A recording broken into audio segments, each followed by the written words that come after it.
श्री भक्त गोपाल चरवाहे का। पहले ऐसा हुआ करता था कि सबकी गायें जैसे चराए तो सब लोग अन्न आदि जो है उसके घर भिजवा देते थे और गायें छोड़ देते थे। वो ग्वाला ही कहा जाता था। सैकड़ों लोगों की गाय चराता था और उसके घर में अन्न आदि जो आवश्यक सामग्री है भिजवा दी जाती थी। ना तो एक अक्षर वो पढ़ा लिखा था और ना कभी उसने भगवान का नाम या कोई चर्चा सुनी थी। उसके कोई परमार्थ से संबंध ही नहीं था। बस गाय चराते थे, जंगल में रहते थे, पत्नी भोजन पहुंचा देती थी और परिवार चलाने के लिए गांव के लोग दे देते थे अन्न, क्योंकि सबकी गाय चराते थे। ना तो उसको किसी धर्म का ज्ञान था, ना किसी साधना का ज्ञान था। एक दिन देखा जंगल से एक मंडली जा रही संतों के। ओ श्री राम जय राम जय जय राम, श्री राम जय राम, ऐसे कीर्तन। संत जन पहले मंडली बना के चलते थे, तो नाम कीर्तन पद कीर्तन ऐसे। उसको बड़ा आनंद आया। उसको लगा कि इतने झूम झूम कर संत जन गा रहे हैं, किसी से बात नहीं की, पकड़ लिया। अब पूरा तो नहीं, बस उतना राम राम राम राम ऐसे करने लगा। देखो कई बार कहा है, यदि आप बिना गुरु मंत्र के भी नाम जप करेंगे तो नाम जप आपको गुरु तक पहुंचा देगा, क्योंकि गुरु प्रदत्त नाम भगवत साक्षात्कार कराता है। 50 वर्ष की अवस्था लगभग हो गई थी। कभी कोई तीर्थ याटन, धर्म कार्य, शास्त्र स्वाध्याय, सत्संग कुछ नहीं। देखो कृपा, विश्वास। अब वो अलौकिक ढंग से नाम में मिठास लगने लगी उसको, तो जोर जोर से कभी कभी नाच पड़ता, चरवाहा है ना, गाता। तो और जो लोग थे उसका उपहास करते, अरे नरक में भी ठौर नहीं मिलेगी, जिंदगी में कुछ पुण्य नहीं किया, ये ऐसे लोग बहुत उपहास करने वाले। ऐसे करने से क्या मिलेगा, नाम से कुछ हो जाएगा। उसने कहा हमने तो कभी सोचा ही नहीं कि कुछ होगा, हम तो ऐसे ही गा रहे। पर ये लोग उपहास कर रहे हैं, क्या गलत है क्या ऐसा गाना? जब तक दृढ़ ज्ञान नहीं होता तब तक माया फिसला सकती है। उसने कहा कि हम किसी लाभ के लिए, बैकुंठ जाने के लिए या कोई लाभ के लिए नहीं जपते, हमें तो अच्छा लगा, वो गा रहे थे संत जन तो हम गाने लगे। क्या सही में आप लोग समझते हैं कि ये गलत है? उनका तुम मूर्ख हो, तुम्हारी क्या समझ में आए? और उपहास करते उसका। उसके मन में एक बात आई, कोई ये प्रमाण दे दे मुझे कि ये जो मैं संतों के मुख से सुना नाम, ये परम सत्य है, ये परम सुखकारी है, और इससे क्या बैकुंठ मिल जाएगा? कोई तो मिले मुझे।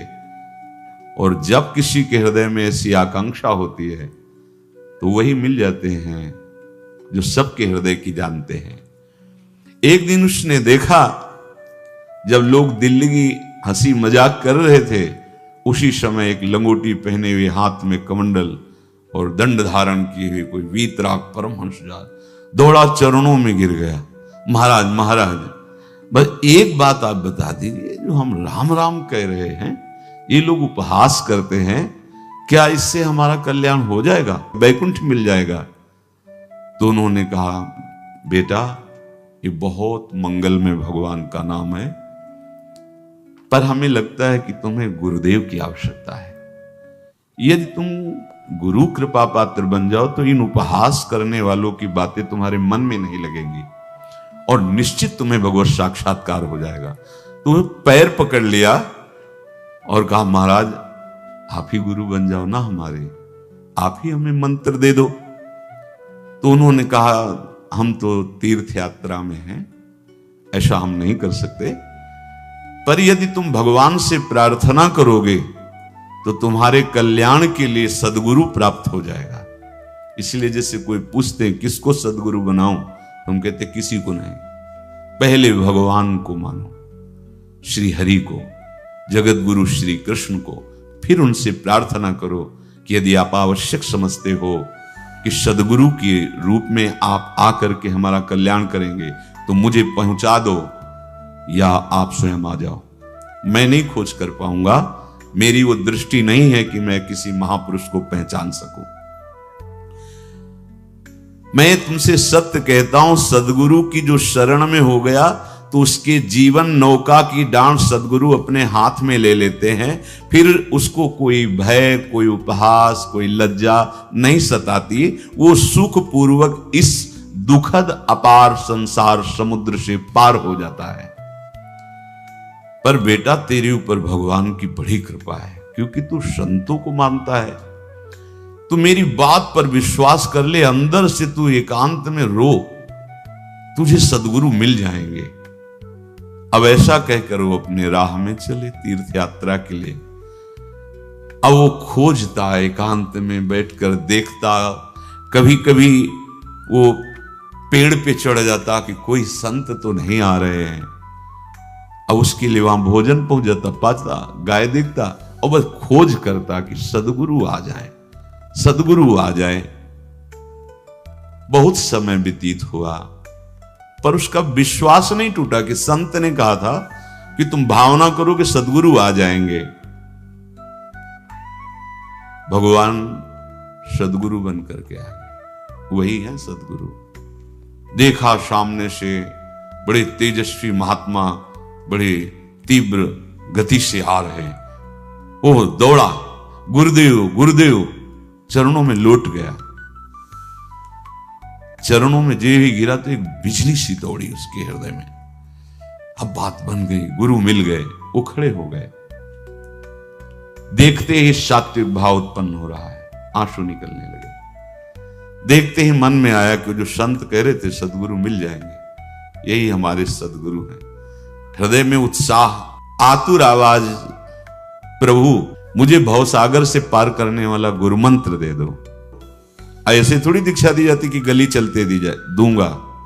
जा पहले स्नान करके आ, फिर एकांत स्थान में बैठेंगे, फिर तेरे को उपदेश देंगे। बोला, महाराज मैं जंगली आदमी हूं, गाय चराता हूं, हमारा घर बार से कोई आना जाना नहीं, यही भोजन आ जाता है। संत ने कहा, अच्छा स्नान करो। स्नान करके आए, एक पेड़ के नीचे। भाई मैं तुझे कुछ नियम दूंगा, कुछ शर्त। तो अब महाराज गंवार आदमी है, ना हम आपका कोई नियम पालन कर पाएंगे, ना कोई व्रत पालन कर पाएंगे, ना कोई साधना कर पाएंगे। आप देख लो हमारी हालत। 50 साल का हूं, पढ़ा लिखा बिल्कुल नहीं, कोई धर्म कर्म नहीं जानता, गाय चराता हूं। मुझसे बहुत बातें नहीं सदेंगी। अगर एक कोई बात बता दो तो प्रण करता हूं जिंदगी में प्राण त्याग सकता हूं, पर एक बात कोई, एक नियम कोई दे दो। हमें बहुत नियम तो नहीं समझ में आएंगे, एक कोई बात बता दो कि ऐसा कर लेना और मंत्र जपना, तो हम प्राण त्याग सकते, पर आपकी आज्ञा उल्लंघन, पर बहुत हम बातें नहीं मान पाएंगे क्योंकि हमारे इतना ज्ञान नहीं है। गोपाल के वचन सुन करके बहुत प्रसन्न हुए संत भगवान। एक नियम तुझे देता हूं, हमारे आराध्य देव श्री कृष्ण हैं, गोविंद हैं। आज से तुम्हारे आराध्य देव गोविंद हुए, हाँ श्री कृष्ण है। बिना उनको पवाए तुम्हें पाना नहीं है, बस यही तुम्हारे लिए नियम है। तुम्हारे पास जो आवे, सूखी रोटी, दूध, छाछ, जो भी, बिना उनको पवाए पाना नहीं है। सीधा सरल आदमी। गुरुदेव प्राण चाहे चले जाएं, बिना उनको पवाए आज के बाद कभी जिह्वा पे कुछ नहीं जाएगा। ऐसा गुरुजन आदेश करते हैं वैष्णव मार्ग के पथिकों को कि जल भी बिना अर्पित किए मत पियो। अगर आप बिना अर्पित किए पीते हैं तो आपकी बुद्धि में इष्ट देव के प्रति ममत्व तो नहीं आ पाएगा, नहीं आ पाएगा। अब तो गोपाल नाच पड़ा कि गुरु मिल गए, गुरु मंत्र मिल गए और इष्ट का पहचान मिल गई। उसी समय घर से भोजन आया, वही कभी चटनी रोटी, ऐसे ही बैठा एकांत वृक्ष के नीचे। आओ गोविंद भोग पाओ। अब गोपाल विचार में लगा कि आ तो रहे हैं ही नहीं, और गुरुजी ने कहा बिना पवाए पाना नहीं। पूरा दिन व्यतीत हो गया। गुरुजी कहते घट घट में विराजमान भगवान है तो कहीं से भी प्रकट हो सकते हैं। तो अंदर मंत्र जपता हो, कहता आओ भगवान पाव आके नहीं आए। महाराज हमारे गुरुदेव ने आपका ध्यान जो बताया था वैसे ही आओ, आप पाओ आकर के। रात्रि हो गई, देखा पर वो नहीं आए तो भोजन उठाया, गाय को पवा दिया। तो बहुत सी गायें थी, भूखा रह गया। दूसरे दिन फिर भोजन आया, एक पत्ता टोरा, जल से छिड़का पत्ते और भोजन रखा। भगवान को फिर पुकारा, आओ प्रभु। गुरुदेव ने आज्ञा की, बिना आपको पवाए हम अपनी जबान में नहीं रख सकते। शाम हो गई, रात्रि हो गई, फिर गौ को दे दिया, नहीं पाया। अब एक तो 50 वर्ष की अवस्था और गौओं के पीछे दौड़ना और भोजन पाना नहीं, शरीर में सामर्थ्य धीरे धीरे कम होने लगी। तीसरा दिन, चौथा दिन, पांचवा दिन, छठा दिन, सातवां दिन, दीनानाथ प्राण चाहे निकल जाए, हम गुरु की आज्ञा नहीं तोड़ सकते। अगर आप नहीं आएंगे तो भूखों मर जाऊंगा। पर हम ये बात देखो, ये बात चरवाहा है, कोई साधना पूर्व की नहीं। गौ सेवा के प्रताप से उससे संतों में प्रीति हो गई, नाम की कृपा से, गुरु की कृपा से नामी की प्राप्ति की चाह। ऐसे कई दिन व्यतीत होते गए, अस्थि मात्र होए रहे शरीरा। पूछते कि क्या बात है, भोजन तो हम रोज लाते हैं, आप रोज लेते हैं, क्या पाते नहीं? आपका विषय नहीं। शिक्षा मिलती है, अपने गुरु उपदिष्ट साधन को किसी से बताना नहीं चाहिए। गुरु उपदिष्ट साधन जब तक सिद्धावस्था ना पहुंच जाए तब तक गुप्त रखा जाता है। जो जैसे आप सत्संग सुन रहे हो, इसमें कोई वचन आपको लगा, पकड़ लिया, अब वो जीवन में तभी बोलना जब उसका प्रभाव हमारे जीवन में आ जाए। नहीं ऐसे नहीं बोलना, नहीं तो निकल जाएगा। और अगर रोक लिया तो मंथन करेगा अंदर और आपको उसमें स्थित कर देगा। एक भी शब्द नहीं बताया कि हमारी गुरु दीक्षा हो गई, गुरुजी ने कहा था पवा के पाना, और इतने दिन हो गए भगवान तो आ नहीं रहे, इसीलिए हम पा नहीं रहे, तो हमारी ये दशा है। देखो आज का समय ऐसा है कि प्रगट में सब इंद्रियों के पोषण की व्यवस्थाएं भगवान दी, चाहे गृहस्थ हो चाहे विरक्त हो, लेकिन क्या हमारे अंदर निष्ठा है ऐसी? सबरी जी जब उनके गुरुदेव पधारने लगे तो चरणों में रो के गिरी कि प्रभु इस पूरे विश्व में मुझ अधम को सिर्फ आप ही प्यार करने वाले, आप ही ने दुलार करके मुझे रखा, नहीं सब जगह ठोकर मिलती, कोई भी संत महात्मा हमारी तरफ देखना नहीं चाहते, और प्रभु आप जा रहे हो, अब कैसे जीवन? जानते हो क्या कहा? हम तो भजन के प्रभाव से भगवान के धाम जा रहे हैं बेटा, भगवान स्वयं चलकर तुम्हारे पास आएंगे। सबरी जी बहुत वर्षों तक कभी गुरु के वचनों पर अविश्वास नहीं हुआ, क्यों कहते थे भगवान आएंगे, रोज पावड़े डालती हूँ, सोहनी लगा के जल छिड़कती हूँ, रोज पे लगता है फुसला तो नहीं दिया गुरु जी ने? नहीं, गुरु के वचन भगवान आएंगे। शायद ऐसा वर्णन की शास्त्र हजार वर्ष सोचो जरा, और भगवान आए और सबरी को निहाल किया। ऐसे हो गुरुदेव ने कहा है भगवान आएंगे, जब तक वो ना पाएंगे तब तक हमने कहा है कि और उनका उद्देश्य अलग था कहने का कि आप भगवान को भोग लगा के पाइएगा और भजन कीजिएगा तो मंत्र के प्रभाव से तुम्हारे मानस पटल पर भगवान दिखने लगेंगे। ऐसा होता है, पर वो सीधा आदमी सीधा समझा, जब तक भगवान नहीं पाएंगे तब तक हमें नहीं पाना। 18 दिन बीत गए, कुछ न खाना न पीना। गोविंद भी देखते हैं, बाल भक्त ओम प्रकाश जी महाराज यही अपने चामुंडा के पास से उधर, बहुत नामनिष्ठ महात्मा, बाल भक्तों में बहुत ही मानो प्रहलाद जी ही हैं। जैसे प्रहलाद जी नामनिष्ठ भगवान-निष्ठ, घट घट में भगवान को देखने वाले, ऐसे श्री ओम प्रकाश जी बाल भक्त। बड़े बड़े महापुरुष गए, हरि बाबा, उड़िया बाबा, सब बस वो यही कहते कि ये श्री कृष्ण का आदेश है। फिर शायद 50 के भी ऊपर दिन गए थे, ऐसे 70 दिन। 70 दिन तक उस महापुरुष ने कुछ नहीं खाया, सशरीर अंतर्ध्यान हुए, आज समाधि उनकी बनी। हे, जब महत्व भगवान का जग जाता है तो शरीर का महत्व नहीं। अच्छा, प्राणनाथ जब प्राणों का पोषण कर रहे हैं तो अन्न में भी तो प्राणनाथ की ही दी हुई शक्ति है, तो बिना अन्न के भी उनका पोषण हो रहा है। पर ये भागवती का आदेश से, मनमानी करने से नहीं। मनमानी करने में फिर मार्ग रुक जाएगा। भगवान आदेश करते हैं अपनी वाणी से, युक्ताहार विहार से, उचित आहार विहार, वो तो भगवत आदेश होता है। 18 दिन बीत गए, 19वें दिन जब भोजन आया पेट के आते सब सिकुड़ गई थी। वैसे ही 50 वर्ष के थे, आंखें धस गई थी, उठने की ताकत नहीं। पत्नी ने फिर कहा कि आप कुछ तो बताइए कि क्या आपको कोई रोग हो रहा है, आप भोजन नहीं पा रहे, मैं रुक जाऊं यहीं आपकी सेवा के लिए या आप घर चलिए। कोई उत्तर नहीं, आप जाइए, हम ठीक हैं। ऐसा फिर धीरे से पत्ता लाए, छिड़का, भगवान आओ पाओ आकर के।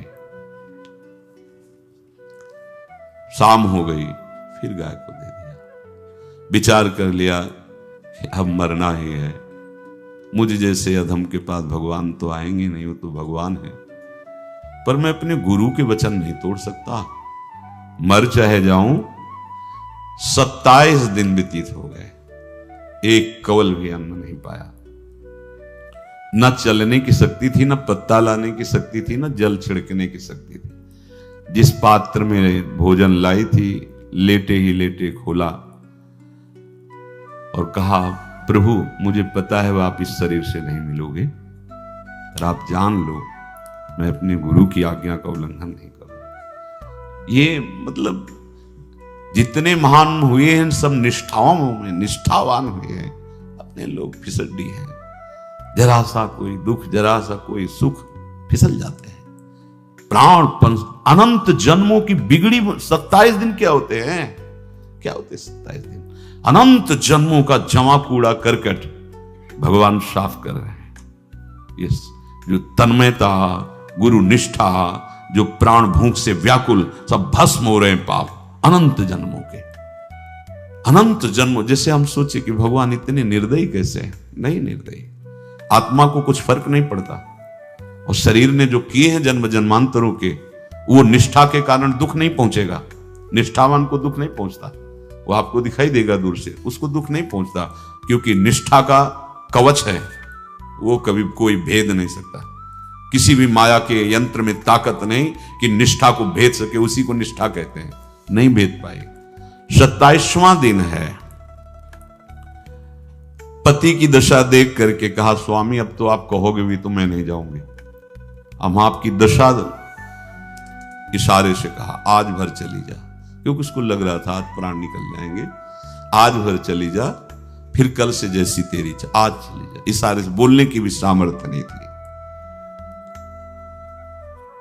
गोपाल के आंसुओं की धारा चल रही, पड़े पड़े धीरे से खोला जो भोग है, और अंतस्थल, आज बोल भी नहीं पा रहे, अंतस्थल से कह रहे, प्रभु अब चाहे आके पालो या लिवा जाके पवा देना, देख लो आप, आखिरी है, आके पालो या लिवा जाना, अपने यहां पवाना, क्योंकि हमारे यहां तो पाए नहीं आप।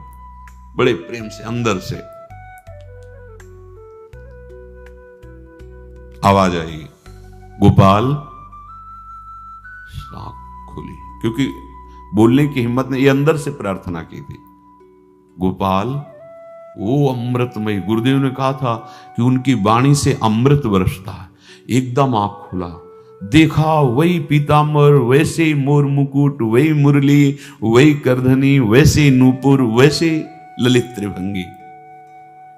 गुरुदेव ने जैसा वर्णन किया था वैसा ही सुंदर रूप गोपाल के सामने। प्रभु मुखमंडल की मनोहरता देखकर निहाल हो गए, ये निहाल कर देंगे। थोड़ी पीड़ा सहना सीखो, सहत सहत बाढ़े भगति, ग्रह तन गुरु हितगार, ग्रह तन गुरु हितगार हार अपनी करिमा। सेवक जी कह रहे हैं, देखो, ग्रह तन गुरु हितगार हार अपनी कर, तन मन प्राण गुरु वचनों पर न्यौछावर, जो भी सहना पड़े सहूंगा। मिल गए प्रभु। प्रभु दूर नहीं है। प्रिया प्रीतम बहुत कृपालु हैं। मानो करोड़ करोड़ काम की सौंदर्यता को हे करते हुए प्रभु के लावण्य का प्रकाश हो रहा है। मनहारिणी मुरली, जैसे कहा था अधरों में रख, वैसे अधरों में विराजमान। अच्छा, खास बात ये, ना कोई गाय देख पा रहे, नहीं कोई और चरवाहा देख पा रहा। ये भगवान को, जैसे इस सभा में किसी से बात करें भगवान, किसी से मिले तो पास बैठा व्यक्ति भी नहीं देख पाएगा, ना जान पाएगा, क्योंकि प्राकृतिक इंद्रियां, प्राकृतिक शरीर, और वो चिदानंद में, वो तो जिसको दर्शन देंगे तो पहले दृष्टि प्रदान करते हैं। भगवान जिससे मिलते हैं पहले दृष्टि प्रदान करते हैं, तो गुरु रूप से दृष्टि प्रदान। ये जो अंतर में पुकारा ना, वो अंतर दृष्टि खुल गई, सामने देखा। इतना सुंदर विश्व मोहिनी भगवान श्री हरि का ललित त्रिभंगी रूप कि गोपाल की आंखें नहीं टिकी। इतना सुंदर रूप, आंखें भगवान के तेज के आगे बंद हो गई। जेवी बंद हुई तो देखा मानस पटल पर वैसे ही ललित त्रिभंगी। फिर खोला, देखा सामने भगवान मुस्कुराए, सामर्थ्य प्रदान की। देखो अर्जुन के साथ ही तो खेलते भगवान सखा भाव से, रथाक रहे हैं, लेकिन भगवान का विराट स्वरूप देखने की सामर्थ्य अर्जुन में थी क्या? दिव्य दृष्टि प्रदान की। फिर भी कांप रहे थे अर्जुन जी भगवान की दिव्य दृष्टि संपन्न नेत्रों से उस विराट महिमा को देखकर कांप रहे थे अर्जुन। ये तो माधुर्य रूप प्रभु का है। उसने मानो इशारा किया प्रभु को कि हमारी सामर्थ्य में सकिल कर आ जाऊं, नजदीक आप आ जाओ। आ गए, अपना माथा प्रभु के चरणों में रखा, आंसुओं से भगवान के चरणों का प्रक्षालन कर रहा। देखो गांव का गाय चराने वाला ग्वारा, जिसको कोई धर्म कर्म का ज्ञान नहीं, कोई भक्ति का ज्ञान नहीं, कोई शास्त्र का ज्ञान नहीं, भगवान ने फिर उसको उठाया और अपने हृदय, ज्यों हृदय से लगाया, हष्ट पुष्ट स्वस्थ सब, अंतर बाहर पूर्ण, कोई पीड़ा नहीं, कोई दुख नहीं, बिल्कुल तेजस्वी स्वरूप। भगवान की स्पर्श की महान सामर्थ्य है। बाली ने बहुत मारा ना सुग्रीव को, तो कर पर शाह सुग्रीव शरीरा, जे इस पर सारी पीड़ा गई। भगवान अमृत सावी है, भगवान दिव्य चिदानंद भाव देने वाले हैं। अब तो सुरमुनि वांछित प्रभु की छाती से लपटा है। ये ऐसा ना सोचो कि कहानियां हैं, ऐसा ये सत्य विषय आप भी प्राप्त कर सकते हैं। इसी के लिए रोज सत्संग होता है। जब वो भगवान से लिपट कर छाती में अश्रु की बूंदे, तो भगवान ये था माम प्रपद्यन्ते, भगवान की अश्रु बूंदों से गोपाल का अभिषेक हो रहा है। मानो सुदामा मिलन हो रहा है। जैसे भगवान को दैन्य बहुत प्रिय है। तभी भाई जी महाराज कहते हैं पद में कि बुद्धिहीन बना दो हे भगवान, हमें बुद्धिहीन बना दो। ये जो बहुत बुद्धि चलती है ना, इसके लिए दौड़ भाग है। नहीं, सीधे प्रभु हमारे हैं, हम प्रभु के हैं। नाम जप आश्रय भगवत प्राप्ति निश्चित। भगवान बोले, प्यारे गोपाल अब तू रो मत, देख मैं तेरे प्रेम में पगी हुई ये जो सूखी रोटियां हैं अभी पाता हूं। और भगवान बैठ गए और उसके घर की जो रोटी थी उसे भी। देखो, मुझे त्रिभुवन का कोई भी भोग प्रसन्न नहीं कर सकता गोपाल, मुझे त्रिभुवन का कोई भोग प्रसन्न नहीं कर सकता। इस बात को समझो। जिनको ये भ्रम हो कि हम अधर्म से कमा के 56 भोग लगा के प्रभु को प्रसन्न कर लेंगे, तो ये बात सुनो। कह रहे मुझे त्रिभुवन का कोई भोग प्रसन्न नहीं कर सकता। मैं ऐसे ही अन्न की चाह रखता हूं। भगवान के वचन, जैसे दुर्योधन का महल का सब वैभव त्याग के, स्वागत ठुकरा के और विदुरानी जी के हाथ का छिलका पाया। मैं ऐसे ही अन्न की चाह रखता हूं, भगवान कहते हैं। बलिहारी है। कभी प्यार से एकांत में रो के इनको पवाना सीखो। भले आप इतनी कटोरी में सब्जी, 2 रोटी, और अगर दैन्य भाव से कि नाथ कहां आप और कहां, कैसे आपको पवाएगा। जो छवि है ना, पंखा करते जाओ ऐसे बीच बीच में, जल पिला, देखो ना। ये था माम प्रपद्यन्ते तास ततैव भजम। आप जैसा मानोगे वैसा ही वो व्यवहार करेंगे, पक्का समझ लो। गोपाल जो सच्चे हृदय से मुझे पुकारता है, मैं अवश्य उसको मिलता हूं। जो प्रेम पूर्वक मुझे पवाता है, मैं अवश्य उसका पाता हूं। पत्रम पुष्पम फलम तोयम ये में भक्त्या, भक्ति पूर्वक जो पवाया। भक्ति पूर्वक का मतलब दैन्य। अभक्त में अहंकार होता है। देखो ये किया मैंने, वो भगवान स्वीकार नहीं करते। वो आपका शुभ कर्म बन सकता है, अब वो भी धर्म से कमाई की है तो, पर भगवान की प्रसन्नता का हेतु होगा दैन्य। जहां भी देखो हमारे स्वामी को, जहां भी देखो दैन्य में बिके हुए पाए गए, दैन्य में। और ये दैन्य किसी बाजार में नहीं मिलती, ये दैन्यता बनावटी नहीं होती, ये वस्तुता हृदय की होती, भगवत प्रदत्त ही होती है। पर जो संत सदगुरुदेव की आज्ञा का अक्षरशः पालन करे तो इस दैन्य का निश्चित प्रादुर्भाव हो जाएगा, अहंकार गलित हो जाएगा। वत्स, मैं किसी भी वस्तु का कभी भूखा नहीं हूं। मानो गोपाल के बहाने से हमको समझा रहे हैं क्या चाहिए भगवान को, क्या चाहिए। कुछ भी कर लो, माना कि तुम तात्कालिक वर्तमान दुख को मिटा सकते हो, तात्कालिक, लेकिन संपूर्ण दुखों को मिटाने के लिए हरिनाम गरज रहा है, राधा नाम गरज रहा है। आपसे प्रार्थना है, समझो इस बात को। कलयुग केवल नाम आधारा। देखो, सुन के राम राम शुरू किया, मिल गए सिद्ध सदगुरुदेव, दे दिया मंत्र, बता दी निष्ठा, और मिल गए भगवान।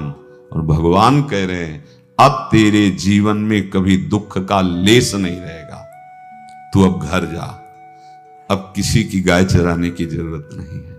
कुल परंपरागत तेरे लक्ष्मी बढ़ती रहेगी, तुझे कुछ करने की जरूरत नहीं। देखो, बड़े बड़े सोने के पहाड़ किसी सुनार ने बनाए क्या? प्रभु ने तो बनाया। भगवान हंसते हंसते समझ ही नहीं पाए और अंतर्धान हो गए। अभी गोपाल कुछ अपने मन भर के देख नहीं पाया था, कह नहीं पाया था, भगवान अंतर्धान हो गए। अब तो चिल्ला चिल्ला के रोने लगा और विवश होके आंख मूंदी तो देखा उसके मानस पटल पर छाए। अब तो राजी हो गया कि ये मेरे प्रभु ऐसी जगह विराजमान हो गए, कोई देख नहीं पाएगा, हम रोज बात करेंगे, रोज दर्शन करेंगे। नारायण या गौर श्याम को हृदय निकुंज बसइए। तो इसलिए धैर्य धारण करके, कितना भी कष्ट हो, अब पीछे मत हटो, फिसलो मत। माया अपने पार्षदों को भेजेगी। प्रभु का चिंतन छूटे वो कुछ भी स्वीकार नहीं। प्रभु का चिंतन होते हुए जो हो रहा है उनका सृष्टि का कार्य है, जो जो जिसको सेवा दी हो रहा है। हमारा प्रभु का आश्रय अगर बदला किसी व्यक्ति का आश्रय या किसी अन्य का आश्रय, बहुत घाटा हो जाएगा। अपने इस मन को देखते रहिए कि प्रभु को प्रथम नंबर में रखता है या द्वितीय नंबर में। हमें तो लगता है हो सकता है चौथे पांचवें नंबर पे रखता हो। अगर आपको यह वीडियो पसंद आई हो तो इस वीडियो को लाइक करें और मेरे चैनल को सब्सक्राइब करें। आगे आने वाले समय में ऐसी ही और भी वीडियोस में अपलोड करूंगा। अपना कीमती समय देने के लिए धन्यवाद।